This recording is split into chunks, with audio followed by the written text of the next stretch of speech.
얼마 전에 전기차 인프라 문제에 대한 이야기 해드렸죠. 전기차 가격이 저렴해지면서 전기차 구매 진입 장벽이 낮아지고 이것 때문에 전기차 판매량이 늘어나면서 인프라 문제가 더욱 강조되고 있다고 말씀드렸잖아요. 그래서 그런 걸까요? 이제는 충전 걱정 없는 차가 다시 떠오르기 시작했습니다. 무조건 정답이라던 전기차 시장 판도가 또 한 번 뒤집히고 있다는 건데 어떻게 보면 당연한 것 같기도 하면서 어떻게 보면 이게 진짜 맞는 건가 싶기도 합니다. 이렇게 되면 전기차에만 집중하던 회사들은 골치가 아파질 것 같은데 그래서 오늘은 다시 재조명 받고 있는 차들을 살펴보고 우리가 조심해야 할 것들까지 쉽고 빠르게 정리해드리겠습니다. 전기차 충전 인프라 문제가 다시 떠오르기 시작한 이유 간단하죠. 전기차 수요가 저렴한 가격 때문에 급증할 거라는 우려 때문에 그런 거잖아요. 지금도 충전 인프라가 완벽하게 구축되지 않았습니다. 완벽하게 구축됐다고 말하려면 내연 기관차만큼 아무런 문제가 없어야 한다고 보거든요. 충전 시간뿐만 아니라 충전 장소, 충전 방식, 그리고 주행가는 거리까지 모든 부분에서 내연 기관차만큼 신경을 안 써도 되는 수준에 이르렀을 때 인프라가 완벽하게 구축됐다고 할 수 있는 거죠. 단순히 충전기 개수를 늘린다고 해결되는 문제는 아닐 겁니다. 충전소 개념이 아니라 개인 충전기 개념으로 싹 다 전환돼야 할 수도 있고요.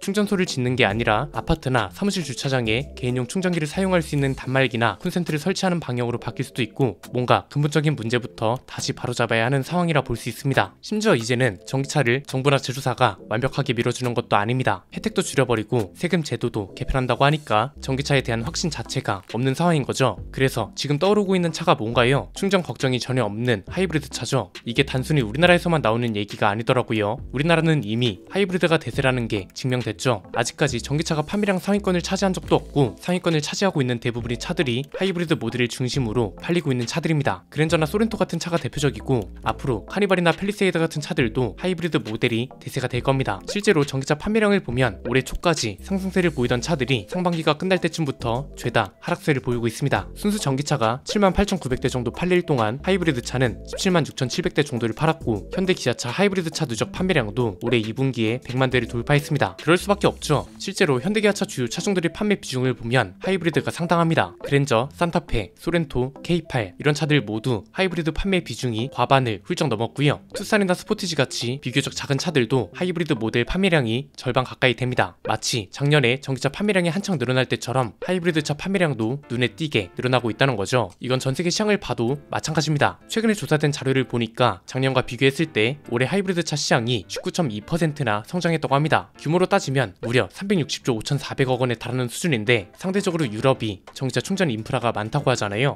그런데 올해 상반기 신차 판매량 중에 하이브리드 차 비중이 24.3%였다고 하고요. 미국도 전기차에만 집중하는 것 같더니 다시 하이브리드 차로 관심을 돌리고 있습니다. 지금은 하이브리드 차 판매량이 그렇게 압도적인 수준은 아니거든요. 그런데 향후 5년 동안 3배 이상 판매량이 늘어날 걸로 보고 2028년쯤에는 미국 내 신차 판매량 중 24% 정도를 하이브리드 차가 차지할 거라는 전망도 나오고 있습니다. 그래서 미국 완성차 기업들도 하이브리드 신차에 집중하기 시작했는데요. 토요타 렉서스 점유율이 미국 내에서 가장 높고 그 다음이 현대기아차, 포드 링컨, 스텔란티스 순으로 하이브리드 판매량이 많다고 합니다. 그래서 올해 하반기에 GM도 하이브리드 차를 내놓겠다고 밝혔고 포드도 머스탱 GT 같은 차를 하이브리드로 전환시키겠다고 밝혔습니다. 올해는 2,718억 달러 정도 하는 하이브리드 차 시장 규모가 2030년까지는 4,439억 달러까지 성장할 거라는 전망이 나오던데 이게 좀 이상하지 않나요? 그렇잖아요. 전 세계가 전기차에 집중한다면서요. 그리고 전기차가 무조건 정답이라는 사람들도 수두룩합니다. 그런데 왜 이러는 걸까요? 전 세계가 북극곰을 살릴 이유가 없다고 판단한 걸까요? 여기에는 간단하고도 복잡한 내용들이 얽혀있는데 정리해보면 크게 어렵지 않습니다. 크게 세 가지입니다. 첫 번째는 결국은 얼마 전에 말씀드렸던 대로 전기차 시장도 규제가 시작됐다는 겁니다. 와 이거 진짜 지난번에 한번 말했다가 전기차가 미래인데 전기차를 왜 규제하냐는 댓글이 꽤 많았습니다. 그런데 너무 웃긴 건 제가 이게 없는 걸 가지고 말씀드렸던 게 아니거든요. 이미 있는 현상을 가지고 분석을 하고 앞으로 이렇게 시장이 흘러갈 거라는 전망이었단 말이죠. 디젤차처럼 전기차도 외부적 요인이 판매량을 떨어뜨릴 가능성이 많다는 게 중심 내용이었고 차이가 있다면 디젤차는 디젤차 자체를 규제하잖아요. 그런데 전기차는 제3의 무언가를 규제하면서 판매량과 수요가 떨어질 거란 거였습니다. 그중 대표적인 게 보조금을 없애거나 관련 세금을 크게 개편해서 더 이상 전기차로서의 매력을 느낄 수 없게 만든다는 거죠. 이미 보조금은 줄어들고 있는 추세고 우리나라만 봐도 전기차 관련 세금을 크게 개편했습니다. 개편하려 하고 있습니다. 대통령실이 배기량 기준으로 부과되는 현행 자동차 세금 구조를 바꾸자는 토론을 열었죠. 여론조사를 했더니 86%가 세금 개편을 해야 한다고 답했습니다. 그리고 지금은 배기량이 아니라 자동차 중량에 따라 세금을 부과하자는 쪽으로 이야기가 흘러가고 있고요. 차가 무거울수록 도로 설비에 무리를 주는 건 당연한 거고, 대신 이건 전기차한테 완전 불리하게 흘러가고 있다는 거죠. 13만원만 내면 됐던 차가 이제는 100만원 넘게 내야 한다는 얘기까지 나올 정도로 전기차한테는 불리합니다. 왜? 전기차는 내연기관차보다 무거우니까요. 이미 일어나고 있는 현상을 가지고 설명했던 내용이고 굳이 현실 부정을 할 필요가 있는 싶은 생각도 드네요. 두 번째는 하이브리드가 무조건 답이라기보단 하이브리드를 막상 규제하려니 애매해서 살아남기 좋은 것도 있다는 겁니다. 예컨대 가솔린 차를 정부에서 규제하기 시작한대요. 그럼 하이브리드 차는 어떻게 되는 건가요? 완전 가솔린 차도 아닌데 똑같이 규제할 순 없잖아요. 갑자기 이번엔 전기차한테 불이익을 준대요.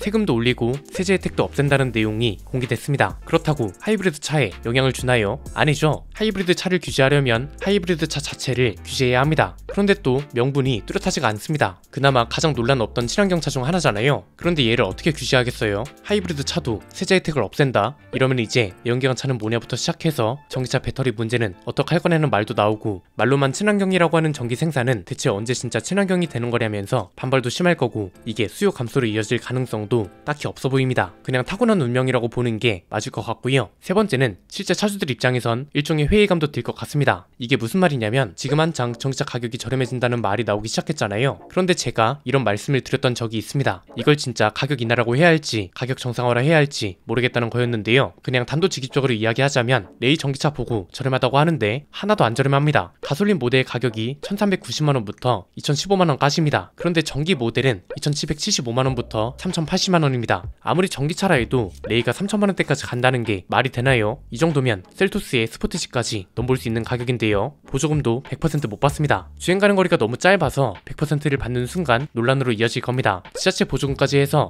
많아 봐야 700만원 정도일 텐데 이렇게 보조금을 받아야만 내연기관차랑 가격이 비슷해집니다. 이 말은 무슨 말이냐면 보조금 때문에 아직 정상적이지 못한 가격을 정상이라고 받아들이면 안 된다는 겁니다. 보조금 없이 가솔린 모델 가격 정도로 내려야 만든 거죠. 사실 더 강경하게 말하자면 내연기관차보다 저렴해야 하는 게 맞습니다. 엔진도 안 들어가고 부품도 훨씬 적게 들어가고 인건비까지 덜 듭니다. 쉽게 말해서 생산 단가와 과정이 훨씬 단순한데 가격은 내연기관차보다 비쌉니다. 그런데 겨우 전기차라는 이유 하나만으로 내연기관차보다 훨씬 비싼 가격표를 달고 있음에도 보조금 덕분에 낮아지는 가격을 당연하다고 생각하는 거죠. 이제는 이게 깨져야 한다는 거고, 현재 나오고 있는 저렴한 전기차라는 함정에 빠지면 안 된다는 겁니다. 정상 가격이 아니라 정상 가격으로 돌아가고 있는 과정으로 보는 게 맞다고 보고요. 이미 가격 경쟁이 시작됐잖아요. 전기차 시장에서 자동차 제조사들이 이뤄야 하는 최종 목표는 전기차니까 이 정도면 저렴한 거 아니야? 이런 인식 자체를 사라지게 하는 겁니다. 지금은 이러한 최종 목표로 가기 위한 과정일 뿐이라고요. 그래서 어떤 브랜드는 엔진을 자체 개발하고 생산하는 것처럼 배터리 팩을 자체 개발하고 생산하겠다는 거고, 어떤 브랜드는 LFP 배터리를 채용하고 어떤 브랜드는 NCM 배터리를 사용하면서 가격을 낮추는 거죠. 이게 소비자들 인식이 참 중요한 게, 현재 이런 과정을 마치 최종 목표를 이룬 상태라고 생각한다면, 쉽게 말해서 지금의 전기차 가격이 완전 정상화를 이뤘다고 생각한다면